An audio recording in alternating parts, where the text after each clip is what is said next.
Thanks, Tom. Does anybody have any questions for Coach, please? I don't see anybody in the chat room. Oh, wait, never mind. We'll start off first with Zach Shaw for the Michigan Insider. Hey, Juwan, I guess could you explain your point of view of what happened when you were ejected from the game? Well, I respect everyone. Can't hear Juwan.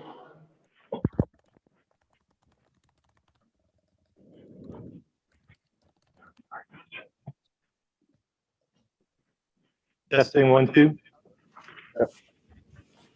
Okay. Out of respect for everyone's time, and also during this situation here, I'm just going to say it one time. So please, write your notes. After this, let's talk about basketball. But at the end of the day, I want to first apologize to my team, which I did in the locker room, for my actions.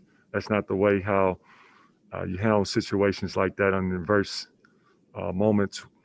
Can't let your emotions get the best of you. So I love the fact that how our guys stepped up and supported their coach, because they know I always want to support them, but I'm going to always take ownership when I'm wrong and admit when I'm wrong. So that's not the right way how to handle that situation. Now, my version is, because there's going to always be so many versions. My version, his version, but at the end of the day, my version, I'm going to tell you the truth, how it all happened. I noticed that Smith went for an offensive rebound, and it went off his hands last, but the referees called the ball out of bounds, and I think it was their possession. And I'm like, no, that's not how I saw it. So I was out of the coaching box, and I went down to explain exactly, it's off of Smith.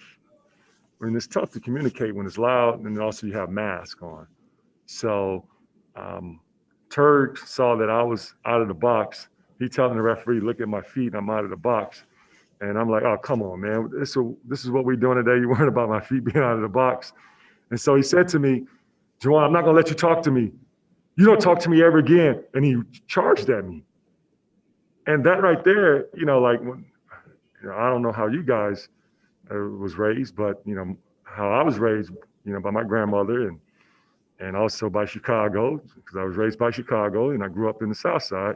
When guys charge you, it's time to defend yourself. And especially when a grown man charges you, And that right there, I went into defense mode and forgetting exactly where I'm at, because that's not the right way how to handle the situation. When you come at and charge someone, I didn't charge him. So when he charged me, I reacted, and I reacted out of defense. So that's it. Words was exchanged, and then I got tossed. So that's the story. Like I said, you're going to hear his side, you're going to hear my side, and then you guys can write the narrative. But that's all I have to say about that. Now, if you guys like to talk about the game, I'm open to any questions. First up will be Orion Sang from the Detroit Free Press. I know you might want to move on, Juwan, but Turgeon said after the game that he reported tensions from the first two games to the Big Ten office. I was wondering if you heard from the league office entering this game about his concerns. No, I have not. Did you sense any brewing tension from those first two games, like the intensity level, anything like that? No, I have not. If you'd like to talk about basketball, let's talk about basketball. Thank you. Okay, a third follow-up. And Isaiah Livers only played 15 minutes today. I was wondering, is there anything going on with his status? Is he injured? What went into that low playing time for him today? Isaiah, with the 15 minutes that he was out there, he was giving his best to the game and tried to affect the game in any kind of way possible. Now we're going to do our best to look at film and see what is best to move forward to help Isaiah be ready for the next game. Next question comes from John Borton from the Wolverine. Hey, Juwan, could you talk a little bit about Mike Smith? Obviously, one of his best games in the uniform, if not the best. Well, actually, Mike played great today. He, being the floor leader, the primary ball handler, a guy who's going to, get us organized He did a great job of reading game situations, on making plays for himself and others, and to have a game with 15 assists, a plus minus of 23, it just showed how impactful he was out there. Now, by being an early game, we need a quick turnaround for tomorrow because we're going to need that same energy and effort that he brought today. See if he can duplicate the same thing tomorrow. Next up is Andrew Kahn from M Live. Hey, Juwan. Sean D. Brown gave you guys a nice spark, as he often does, but you guys down double digits in a postseason game. Can you speak to his spark off the bench today? Yes, Sean D, but then Austin and Brandon, our bench really gave us a big lift with not only just what they were doing on the offensive end, but yes, the offense was well needed because we got kind of stagnant at times. Maryland, with their defense, did a really good job of packing the paint. We missed some open shots, some shots that was non-contested, but I just kept telling our guys, make sure that those same shots that you are open, don't be afraid. Take the same shots, and they will fall. And Sean D came in and made that three. Austin gave us a big lift with some points to the basket and also some offensive rebounds. Brandon came in and gave us that at and one, and then from there some drives to the basket. But it was just beautiful to see that Sean D, Austin, and Brandon given that all hands on deck, next man up type mentality. That example was truly displayed throughout this game. Thank you. Next question comes from Steve Kornacki from the Wolverine Report. Hey, Juwan, one thing about Mike Smith, if he could touch upon, he was such a big scorer at Columbia, and he's had to become a playmaker first. And today he showed both sides of how great he can be. Talk about your admiration for him, putting the scoring pretty much aside from most of the season to better feed his teammates. Well, I would tell you this, guys, it's hard when you have a guy who come in and you've averaged, 20 plus points per game for years.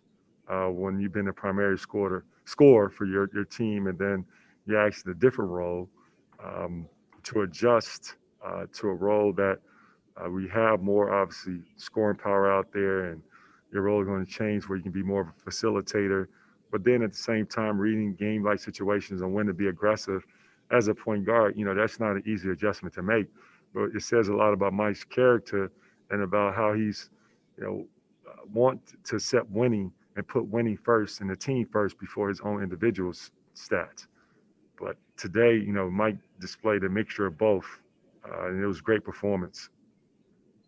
Thanks, Juwan. Next up is Mike Stone from 97.1 The Ticket. Yeah, Juwan, can you talk about Eli? When did you know he was going to play? He started off with a couple air balls, and he ended up playing a tremendous game. Were you worried about him early on? And talk about how good he played today. Well, I think those couple of air balls basically explains to you guys that I was not telling you, a story, or I'm not telling you the truth about, Eli didn't practice. Eli was doing a great job along with Alice Wong, our trainer, which Alex was spending, hours and hours with treatment trying to get Eli healthy for this game. And it was a game time decision. While his teammates the last few days been, preparing to play, and, he didn't have any rhythm, and I was trying to keep my minute restriction. And I noticed, look at after the game, the box scored 36 minutes. But, Eli's a competitor. He's a warrior. He figures it out. And, we just need more Eli's like that, in basketball, because this kid is special. Thank you. Next question is from Teddy Gutkin from the Michigan Daily. Hey, Juwan, sticking with Eli Brooks, can you talk about what he was able to bring in the second half, specifically on the offensive end from deep? I know he had 3 threes and that one to close it out at the end of the half. Yeah, that's a part of just staying the course. When you first half, when shots not falling, sometimes guys will put their head down and stop playing hard on the defensive end. But Eli has never done anything like that this season. You know, he's never had a compound mistake. You know, he will continue to keep giving to the game. And, you know, I always have this perspective. When you have that mindset of where you're a giver, a server to the team, and not worrying about I, me, that, you know, the basketball gods will reward you if you just stay the course. And this time, when he got an open shot, he took it, and then it became like an ocean. He stayed confident, and then more shots, and then more finishes at the basket happened. That's just karma of the game. We got time for a few more. Next question is from Hunter Davidson. Hey, Coach, we've talked about the huge bench production you got today, especially with the starters, not performing like they usually do. How do you cultivate that next man up mentality in practice? Well, you cultivate that on the first day of practice when you talk about, you know, what your team going to be like, what the culture is going to look like. And, you know, you make sure you continue to keep reminding guys that you're going to need all 17. All the guys that played today and the guys that did not play, they stand ready. And that's where our bench is. You stay ready, you don't have to get ready. Thank you. Got time for one more. We'll close out with Dylan Jesperson. Hey, Coach, it was probably the most zone defense you guys have played and the most effective your zone has been all year. What strides have you guys made to make that zone defense more effective to this point? Well, you know, we noticed the small ball, you know, that they were playing with against Michigan State, where they have Scott at the 5. And I didn't want Hunter running around trying to chase Scott, who's a great shooter. Also, you know, he's great at creating his own shot off the dribble. Hunter, you know, 7'2", he's going to bring him away from the basket. When Scott made his first 3, and I was like, oh, man, I've seen this movie before.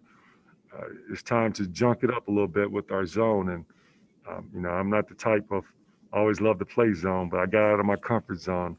It's about, you know, making adjustments to the game. And I think that was a big, huge adjustment for us to play zone and, you know, try to, you know, counter against their small ball, because they have a lot of shooting out there on the floor with Dante, Scott, Wiggins, Eric, Marcel, and then you also throw in Hamilton shooting all over the floor. But, you know, yeah, there's always rooms for improvement with how we can get better with the zone. So we'll go back and look at film and seeing on how we can improve. And I trust we'll get better. Coach, we appreciate your time. We'll see you tomorrow. Thank you. Stay safe. Thanks, Juwan. Next up, we're going to be joined by Mike Smith,